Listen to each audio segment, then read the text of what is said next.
오늘도 이 자리에 나오셔서 함께 예배드리시는 성도님들께 은혜가 충만하시기를 주님의 이름으로 축원합니다. 오늘 본문은 다윗의 시 곧 성전 낙성가라는 표제가 붙어 있습니다. 이 표제가 아니었다면 사실 오늘 본문은 개인의 치유와 감사시로만 여겨졌을 시이죠. 그만큼 개인의 치유와 감사로 충만한 시입니다. 그러나 이 표제가 이 시를 개인의 감사이자 예배 공동체의 감사임을 우리로 하여금 헤아려 볼 수 있게 하지요. 오늘 본문을 보실 때 이전에도 말씀드렸지만 다윗은 성전을 보기는커녕 그의 때에는 기초조차 놓지 못했다는 사실을 우리는 상기해야 하는 거죠. 대체 성전도 보지도 못하였던, 기초를 놓는 것조차 보지 못하였던 다윗이 그 시편 이 30편이 낙성가가 어떻게 될 수 있었을까라는 것에 우리는 의문을 표할 수 있습니다. 여기는 두 가지 견해가 있는데, 먼저 다윗은 오늘 본문뿐 아니라 여러 곳에서 이 성전이 마치 자신의 눈앞에 있는 것처럼, 자신이 이미 보아서 알고 있는 것처럼 찬양하고 있죠. 아직 보지도 경험하지도 못했지만 하나님께서 약속해 주신 말씀에 의지하고 믿음으로 바라본 것이죠. 히브리서 기자가 선언하듯 믿음은 바라는 것들의 실상이며 보이지 않는 것들의 증거임을 다윗은 그것보다 훨씬 전 구약의 시대에 믿음으로 고백하고 있는 것입니다. 또 다른 견해는 다윗은 자신의 질병을 고침받은 경험을 한정해서 찬양한 것이지만 후에 특별히 성전 재건이나 마카비 시절에 빼앗기고 더럽혀졌던 성전을 회복한 후 재봉헌할 때, 수전절 때에 이 시편이 불려지면서 이 표제가 더해졌을 것이라는 견해가 있는 것이죠. 실제 수전절의 원어상 명칭은 하누카이고, 오늘 본문의 성전 낙성가라는 단어도 원어로는 하누카라는 점에서 유력하게 여겨지는 견해 중에 하나입니다. 어느 견해가 맞든지 간에 우리에게 확실한 것은 이루 말할 수 없는 감격이 다윗에게 있었고, 다윗은 인간으로서는 감히 헤아리지 못할 믿음의 시선이 담긴 찬양을 남겼다라는 것이죠. 바라기는 오늘 이 자리에 있는 저와 여러분 우리 모두가 오늘 말씀을 헤아려 보면서 이런 믿음의 고백에 동참하는 예배자 되시기를 주님의 이름으로 축원합니다. 오늘 본문 30편은 감사시로서 수미상관법이 사용되었습니다. 그래서 오늘 1절에서의 그 고백이 마지막 12절에서 마무리되고 있는 것이죠. 어떤 이들은 이것을 가로치듯이 하나님의 은혜에 대한 그 고백으로 시작해서 마치는 형식으로 이루어졌다고도 표현합니다. 이런 오늘 30편의 구조는 먼저 1절에서 5절에서는 징계는 짧고 은총은 평생이라는 그 사실로 하나님을 찬송하자는 내용이 나오죠. 그리고 6절에서 10절은 자기의 오만으로 받은 징계를 기억하고 구원을 간구했던 자신의 기도를 회상하는 내용이고, 마지막 11절에서 12절에서 다윗은 자기의 기도에 응답하사 영원토록 찬양하게 하시는 하나님을 찬양하고 있습니다. 먼저 1절이죠. 여호와여, 내가 주를 높일 것은 주께서 나를 끌어내사 내 원수로 하여금 나로 말미암아 기뻐하지 못하게 하심입니다. 다윗은 내 원수로 하여금 나로 말미암아 기뻐하지 못하게 하신다라고 자신이 주를 높이는 이유를 고백하는데, 이것은 역시도 수미상관법으로 11절에 보면 나의 베옷을 벗기고 기쁨으로 띠띠우셨나이다라고 고백하죠. 원수는 나로 말미암아 기뻐할 수 없게 하시는 하나님께서는 나의 베옷은 또 반대로 벗겨주시고 기쁨으로 띠띠어주시는 하나님이시라고 고백하고 있는 것입니다. 즉 하나님께서는 감사와 찬양을 원수에게서는 빼앗으시고 다윗에게는 주신다라는 기쁨을 찬양하고 있는 것이죠. 2절에 여호와 내 하나님이여 내가 주께 부르짖음에 나를 고치셨나이다 라는 이 감사는 이 2절을 포함해서 3절은 감사와 찬양의 근거를 이야기하죠. 2절 초반에 여호와 내 하나님이여 라는 이 표현은 그냥 우리가 번역한 것으로만 보면 그냥 하나님을 그저 부르는 말처럼 느껴지지만 원어상의 뉘앙스로는 매우 친밀함을 담아서 부르는 뉘앙스입니다. 여호와 하나님이여, 하나님께 대해서 정말 자신이 담을 수 있는 사랑과 애정을 담아서 하나님은 그저 내가 부르는 그냥 내가 이론으로만 알고 있는 하나님이 아니라 내가 경험하고 그 하나님이 어떤 분인지 아는 그 하나님에 대해서 노래하고 있는 것이죠. 그래서 여기서 그 하나님은 그 하나님께서 다윗이 친밀하게 여기는 하나님께서는 다윗을 고쳐주신 하나님이십니다. 여기서 고치셨다라는 말은 보통 질병에서 고침받는 것을 말하긴 하지만 그것만을 의미하지는 않는 것이죠. 히브리인들은 고침을 받는 것은 그저 병을 고치는 것만을 의미하지 않았습니다. 고통, 괴로움, 자신의 심리적인 이런 것들조차도 고쳐주시는 것, 해결해 주시는 것, 그리고 더 나아가서 이 모든 것의 근원은 징계와 연결되어 있기 때문에 이것은 또한 구원과 연계된 단어이기도 하였던 것이죠. 그러니까 좁은 의미에서는 질병을 고쳐주심이지만 조금 더 넓히면 하나님께서 내 인생에 있는 모든 고난들, 고락들, 이 모든 것들을 하나님께서 고쳐주셨다, 치유하여 주셨다. 더 나아가 하나님께서 이 모든 것은, 이 고통은, 이 땅에서 우리가 겪는 모든 고통은 죄로 인한 것이니 우리의 죄를 사하여 주셨다, 우리의 죄의 문제를 해결해 주셨다, 구원해 주셨다라는 의미까지도 나아가는 것이죠. 그러니 다윗의 오늘 본문의 이 고백은 그 어떤 고백이든지 간에 죽음 직전에서 자신이 죽음을 생각해야 되는 그 상황에서 하나님께서 고쳐주시는, 회복시켜주시는 구원을 경험하였습니다. 그리고 그 구원을, 그 치유하여 주심을 바로 원수들을, 다윗의 원수들의 기쁨을 꺾으시는 것이었다라는 것이죠. 3절에 여호와여 주께서 내 영혼을 수월에서 끌어내어 나를 살리사 무덤으로 내려가지 아니하게 하셨나이다 라고 고백하죠. 여기서 우리는 하나님의 언약을 염두에 두어야 하는 것이죠. 언약의 핵심은 생명이고 죽음을 그 약속과 정반대의 개념이라고 할 수 있습니다. 왜냐하면 창조 섭리에서 죽음은 자연스러운 것이 아니기 때문이죠. 오늘날 우리가 살아가는 우리 인생 중에, 사람 중에 죽음이라는 것이 대해서 의식하지 않는 사람들은 없는 것이죠. 잊고 살려고 노력은 하지만 죽음은 항상 우리 눈앞에 있고 언젠가 사람은 죽는다는 것을 모두 자연스럽게 생각합니다. 하지만 성경은 죽음은 원래 자연스러운 것이 아니라고 말하는 것이죠. 죽음은 언약을 파기하였던 죄의 결과이고 그 약속과, 그렇기 때문에 언약과 죽음은 서로 반대되는 개념이라고 할 수 있는 것입니다. 죽음은 죄의 결과이기 때문인 것이죠. 그러니까 지금 다윗의 찬양은 단지 병고침에 대한 것만이 아니라 하나님의 언약을 찬양하는 것이기도 한 것이죠. 그렇게 고침을 받은 다윗은 홀로 찬양한 것으로 멈추지 않습니다. 4절에 주의 성도들아 여호와를 찬송하며 그의 거룩함을 기억하며 감사하라고 말하죠. 여기서 개인의 기도, 개인의 찬송은 공동체의 기도, 공동체의 찬송으로 확장되고 있는 것이죠. 단순히 이 시편이 제2성전의 완공 혹은 수전절에 유다 백성들에 의해서 불러졌다라는 사실만이 아니라 성도들이 공감하고 함께 찬송하는 노래가 됨으로써 이 찬양은 다윗의 개인의 경험에서 시작하지만 공동체의 찬양이 되고 있는 것이죠. 그래서 4절에서 찬송하며 감사하라, 이 두 가지 예배의 행위는 12절에서 똑같이 반복되고 있습니다.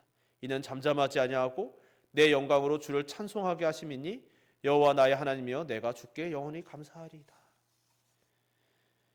간절히 바라기는 이 자리에 있는 저와 여러분 우리 모두가 개인의 고백이, 개인의 예배, 개인의 경건으로 끝나는 자들이 아니라 항상 공동체의 찬양과 공동체의 고백, 공동체의 예배로 늘 하나 되는 그런 예배자들 되시기를 주님의 이름으로 축원합니다. 5절에 그의 노염은 잠깐이요 그의 은총은 평생이로다. 저녁에는 울음이 깃들일지라도 아침에는 기쁨이 오리로다 라고 고백합니다. 이 5절에서 다윗은 하나님의 노하심과 하나님의 은총을 대조하죠. 노하심과 은총은 사실 비교할 수 없는 것이라고 말합니다. 둘 다 모두 하나님의 속성이죠. 하나님께서 노하기도 하시고 은총을 베풀기도 하십니다. 근데 다윗은 여기서 이것을 대조하면서 노염은 잠깐이고 은총은 평생이라고 대조함으로써 하나님의 그 노여우심은, 하나님의 그 징계는, 하나님의 그로 인한 그 우리의 죄로 인한 그 모든 고난은 은총으로 인하여서 언제나 이길 수 있다라고 말하고 있는 것이죠.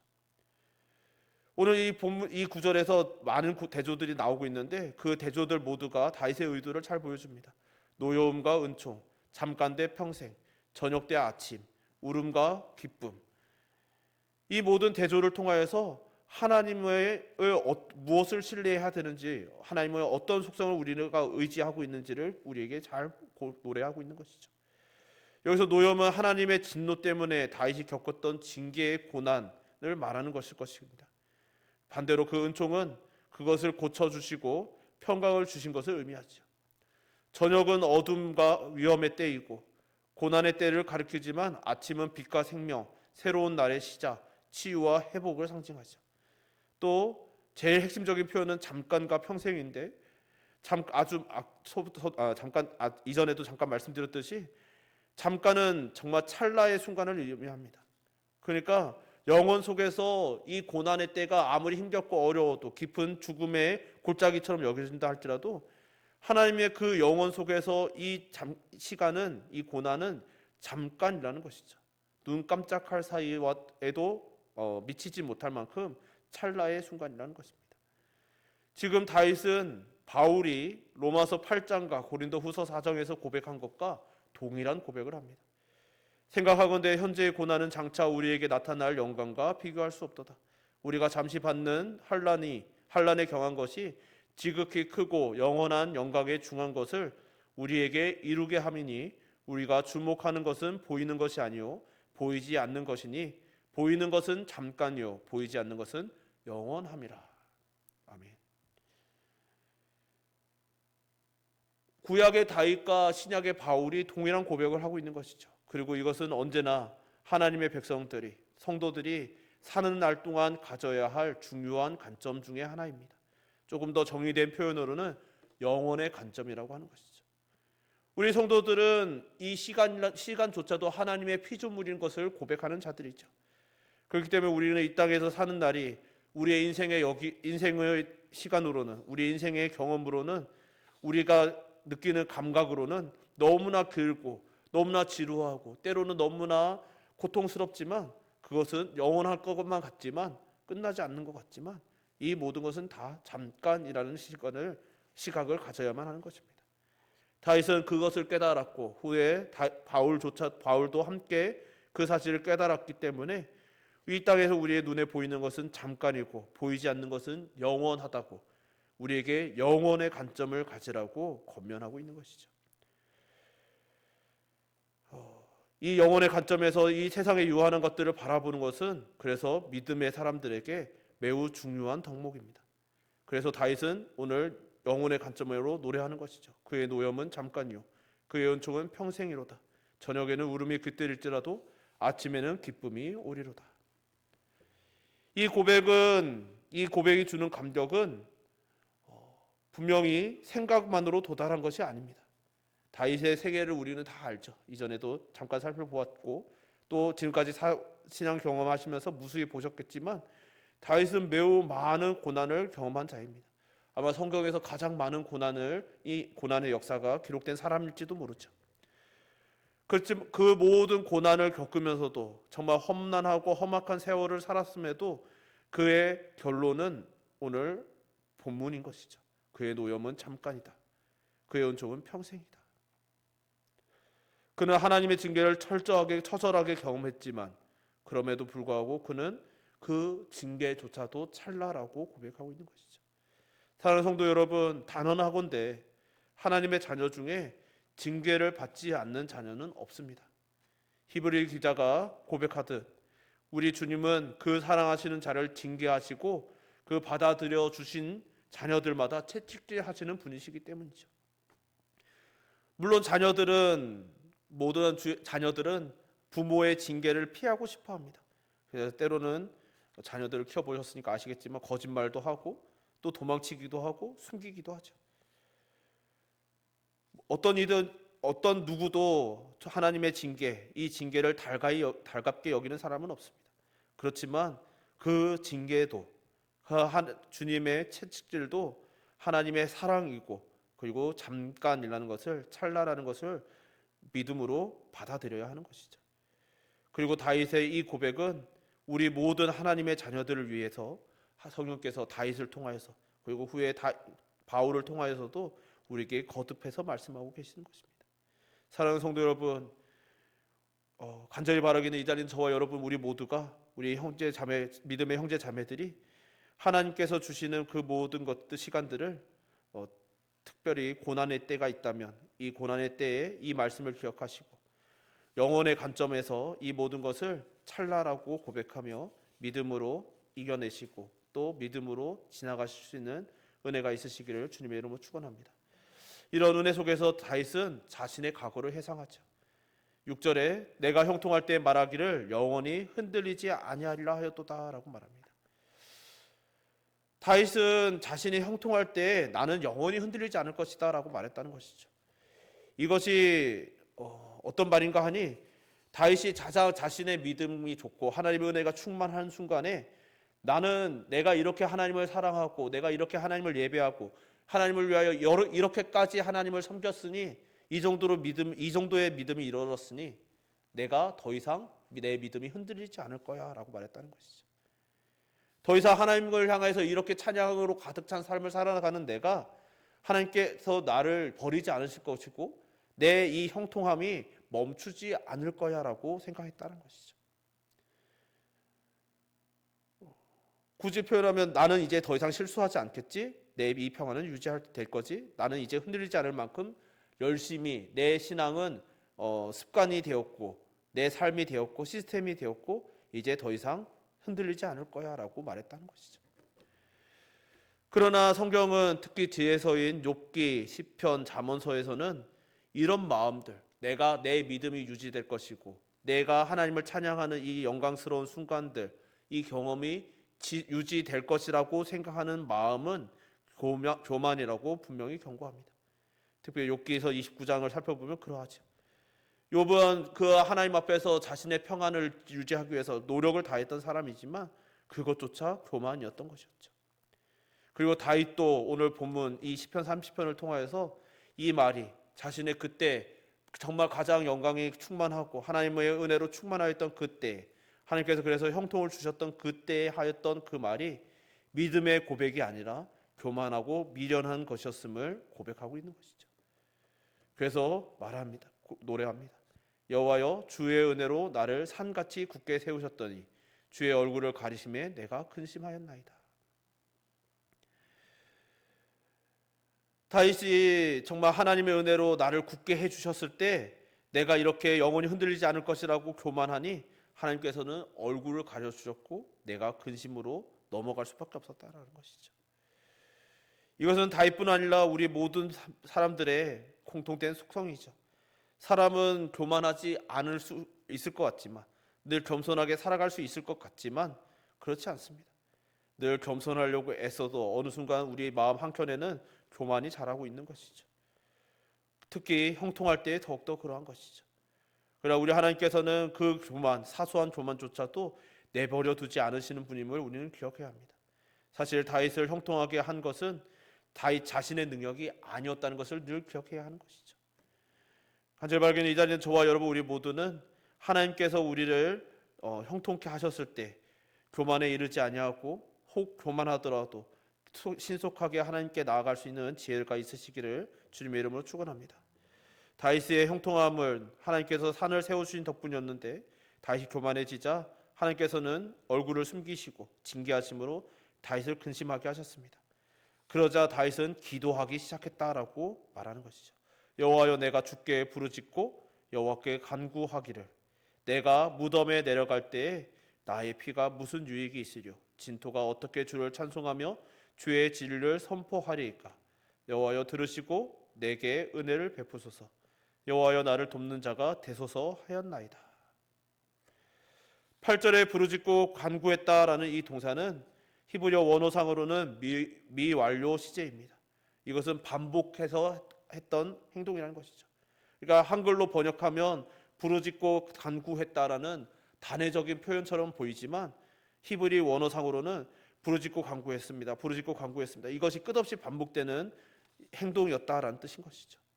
즉 내가 계속해서 주께 부르짖고 계속해서 여호와께 간구했다는 뜻입니다. 하나님의 징계는 그로 하여금 반복해서 기도하게 하였습니다. 끝없이 하나님을 향하여서 계속해서 기도하게 한 것이죠. 그는 죽음의 문턱에 서서 하나님께 간구하기를 자기가 무덤에 죽어서 죽어서 무덤에 들어가면 하나님께서는 예배자 한 사람을 잊어버리시는 것입니다. 그러니 얻으실 것이 무엇이십니까? 내가 하나님을 예배할 수 있게 해주십시오 라고 기도했다는 것이죠. 살려주시면 내가 성소에 가서 모든 사람들과 함께 하나님의 신실하심을 고백할, 하나님의 신실하심을 찬양할, 예배할 충분한 이유가 있다라고 기도하였습니다.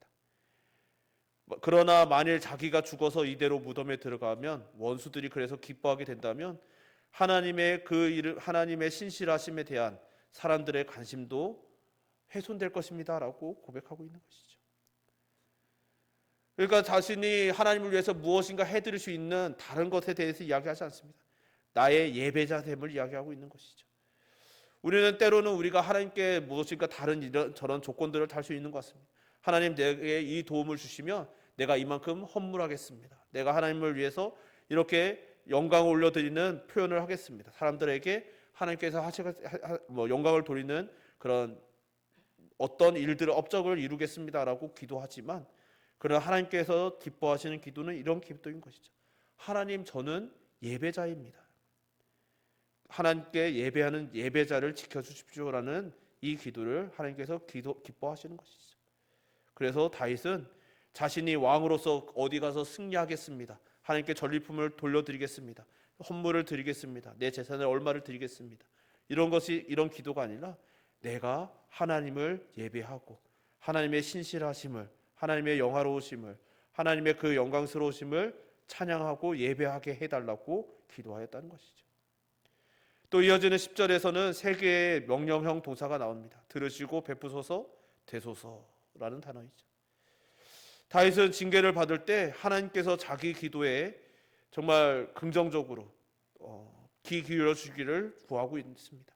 그리고 자신은 그런 것을 받을 자격이 없지만 그래도 은혜를 입기를 구했습니다. 자기 스스로 그리고 할 수 없는 일을 하나님께서 도와주셔서 해낼 수 있기를 구했던 것이죠. 이 기도는 2절에서 하나님께서 자기를 고쳐주시기 전에 했던 기도에 대한 해상이기도 한 것이죠. 신실하신 하나님께서는 다윗의 기도를 들어주셨고 그에게 자비를 베푸셨으며 그의 돕는 자가 되어주셨습니다. 그래서 모든 상황이 바뀌는 것이죠. 그래서 11절에서 12절에 이렇게 고백합니다. 주께서 나의 슬픔이 변하여 내게 춤이 되게 하시며 나의 베옷을 벗기고 기쁨으로 띠띠우셨나이다. 이는 잠잠하지 아니하고 내 영광으로 주를 찬송하게 하심이니 여호와 나의 하나님이여 내가 주께 영원히 감사하리이다. 아멘. 여기서 슬픔은 슬피 애통하는 것을 말하죠. 베옷을 벗기고 기쁨으로 띠띠우셨다라는 것은 그러니까 하나님께서 모든 슬퍼할 것, 모든 근심 걱정을 다 벗겨주시고 해결해 주셨다는 것이죠. 그리고 생명으로 회복해 주심으로써 베옷을 벗을 이유를 주신 분이시라는 것입니다.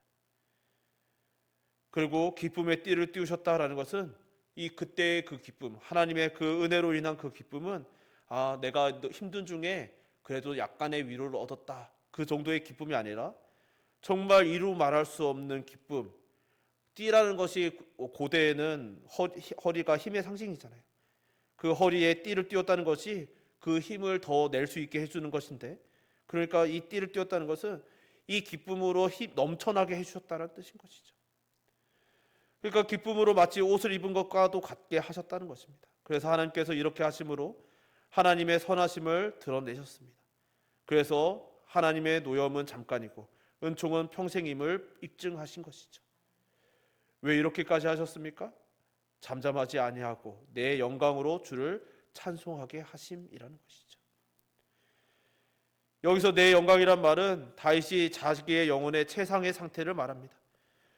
그러니까 자신이 내 영광은 그냥 이 땅에서 승리하였기 때문에 내 왕으로서의 권위나 권세가 극에 달하였기 때문이 아니라 내 영혼이, 내 영적인 상태가 최상의 상태, 정말 하나님의 은혜로 충만하여서 그 하나님으로 모든 것이 충만하다고 고백할 수 있을 만큼 최상의 상태일 때를 말하는 것이죠. 그렇게 최상의 상태로 자신의 영혼이 최상의 상태일 때 잠잠하지 않고 그 상태로 영원히 하나님을 감사하겠노라고 말합니다. 이것은 더욱더 궁극적으로는 그런 거죠. 이 땅에서 우리가 정말 이 영혼의 상태가 유지되지 않죠. 이 땅에서 우리는 정말 때로는 예배의 감격을 충만하게 누립니다. 하나님께서 주신 은혜가 너무나 크고 놀랍고, 하나님의 을 찬양할 때, 말씀을 들을 때, 예배할 때, 기도할 때 정말 영적으로 정말 깊고 깊은 경험을 하지만 그러나 그 상태가 유지되지 않죠. 다윗은 이 영광으로 영원토록 감사하겠다라고 함으로써 이 땅에서의 감사로 끝나는 것이 아니라 하나님께서 여호와의 존전 앞에 서는 그날에 영원으로, 이 시간에서 영원으로 이어 넘어가는 그 순간에 영원토록 하나님 앞에서 계속해서 찬양할 수 있게 될 것이다 라고 고백하는 것이죠. 그러니까 다윗은 믿음으로 이 지금 눈앞에 이루어지지 않은 현실들을, 장차 있을 일들을 미리 보고 고백하며 그때에 있을 자신의 예배를 고백하고 또 확신하며 하나님께 그 예배를 고백하고 있는 것이죠. 간절히 바라기는 이 자리에 있는 저와 여러분의 고백이 이러하기를 소망합니다. 정말 우리가 이 땅에서 살아가는 날 동안에 하나님께서 주신 그 은혜를 날마다 되새기고, 또 교만에 때로는 교만하다 할지라도 다윗처럼 하나님께서 주시는 그 은혜를 경험함으로 하나님 앞에 날마다 우리의 고백이 더해져 가고, 우리의 이 고백이, 우리의 찬양이, 우리의 이 예배가 때로는 우리의 육신의 한계로 인하여 이 땅에서는 잠시 잠깐 유지되는 것처럼 느껴지는 그 최고의 예배가 천국에서는, 주 여호와의 존전 앞에서는 영원할 것이라는 소망을 품고 날마다 주님과 함께 동행하시며 또 예배하는 예배자들 되시기를 주님의 이름으로 축원합니다. 우리 찬양 한 곡 같이 부르고 기도했으면 좋겠습니다. 우리 주의 손에 나의 손을 포개고라는 찬양인데요, 우리 아까 찬양했던 곡이죠. 우리 그 찬양 한 곡 같이 부르고 기도합시다. 주 보혈 날 정결케 하고, 주 보혈 날 자유케 하네. 주 앞에 나 예배하는 이 시간 나의 모든 것을 주께 드리네. 주의 손 날 위에 찢기셨고, 주의 발 날 위에 박히셨으니 이제는 내가 사는 것이 아니요 오직 주를 위해 사는 것이라.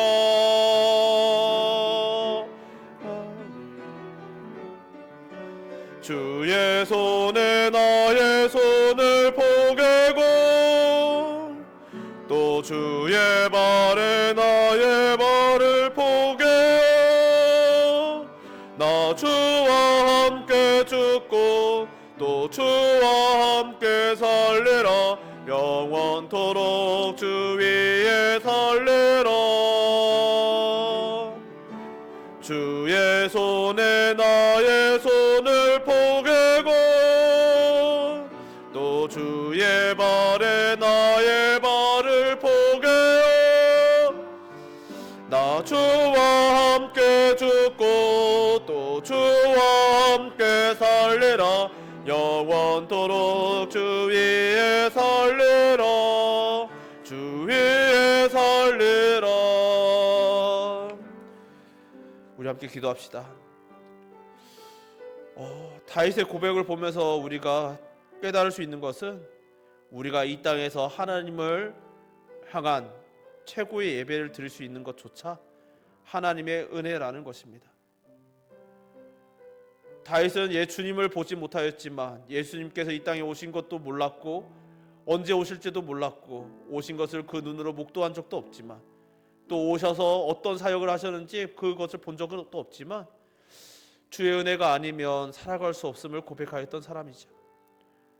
우리도 동일한 고백을 하길 소망합니다. 주님, 우리가 불렀던 찬양처럼 다윗이 그렇게 미리 보고 고백하였듯이 우리도 주님께서 우리에게 주신 그 사랑을 기억하고 그 은혜를 기억하며 우리가 늘 주님의 손에 우리의 손을 포개고 주님의 발에 우리의 발을 포개고 내가 예배 드리는 것이 아니라 주의 은혜로 인하여 예배 드리게 되는 것이고 내가 주님께 영광 돌리는 것이 아니라 주님께서 보여주신 영광을, 우리에게 허락하신 영광을 고백하는 것이라고 이 시간 함께 고백하며, 하나님, 이 사실을 우리가 잊지 아니하며 늘 주님 앞에 겸손히 주님 앞에 나아가 주님의 손을 붙잡고 주님의 발걸음, 그 걸음걸음에 우리의 걸음을 맞추고 주님과 늘 동행하며 주님보다 앞서가지도 않고 주님보다 뒤처지지도 않고 오직 주님과 동행하는 자 되게 하여 달라고, 그런 교회 되게 하여 달라고, 우리의 믿음을 위하여, 우리의 고백을 위하여, 우리의 예배를 위하여 이 시간 주여 한번 부르고 기도합시다.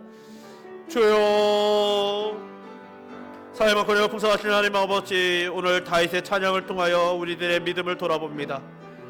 하나님, 다윗을 보면 참으로 놀랍습니다. 그는 예수님의 이름을 직접 들어본 적도 없고 예수님께서 이 땅에 오셨다라는 기록도 본 적이 없고, 그런데 심지어 그가 그렇게 사모하고 사랑하였던 성전이 이 땅에 임하는 것을 한 번도 본 적이 없지만, 그는 언제나 성전이 자신의 눈앞에 있는 것처럼, 자신이 마치 그 성전을 보았던 것처럼, 더 나아가 주님께서 자신의 눈앞에 계셨던 것처럼 하나님을 찬양하고 성전을 사모하며 주님을 사모하였음을 우리들이 돌아봅니다. 하나님 아버지, 그리하여서 다윗이 늘 소망한 것은 내가 하나님을 찬양하는 것이고, 내가 하나님께 드리는 것이고, 내가 하나님을 위하여 무엇인가 해내는 것이라고 말하지 않고, 하나님, 나로 하여금 그 성전에 머물게 해주시옵소서. 나로 하여금 주님과 동행하게 하여 주옵소서. 주님, 나의 산이 되어 주시옵소서. 주님, 나의 영광이 되어 주시옵소서. 늘 하나님께서 영광이 되어 주시며, 하나님께서 나의 산이 되어 주시며, 나의 요새가 되어 주시며, 나의 성전이 되어 주시면, 나로 그 성전에 거하게 해 주시면이라고 고백하며, 주님께서 주신 그 은혜로 예배하고 찬양하고 주님과 동행하노라고, 또 그런 경험을 실제로 하였노라고 주님을 찬양하고 또 고백하며 감사하며, 앞으로도 이 예배가 이 찰나가 아니라 이 인생에서의 이 찰나뿐만이 아니라 영원토록 이어지기를 노래하였던 것을 봅니다. 우리의 노래도 우리의 찬양도 우리의 예배도 이러하길 소망하오니, 주여 하나님 아버지, 우리의 이 찰나와도 같은 인생에, 하나님, 이 인생 동안에, 이 찰나 동안에 예배하기를 몸으로 끝나지 않게 하여 주옵소서.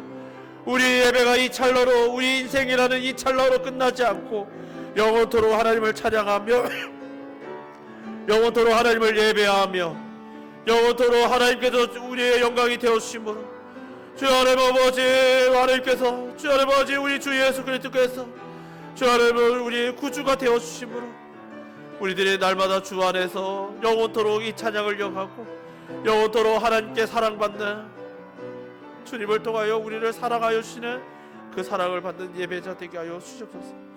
사랑의 많으신 하나님 아버지, 오늘도 주님의 말씀을 기억하며 찬양하고 경배하고 예배에 올려드립니다. 하나님, 우리들이 다윗의 고백을 되새겨 봅니다.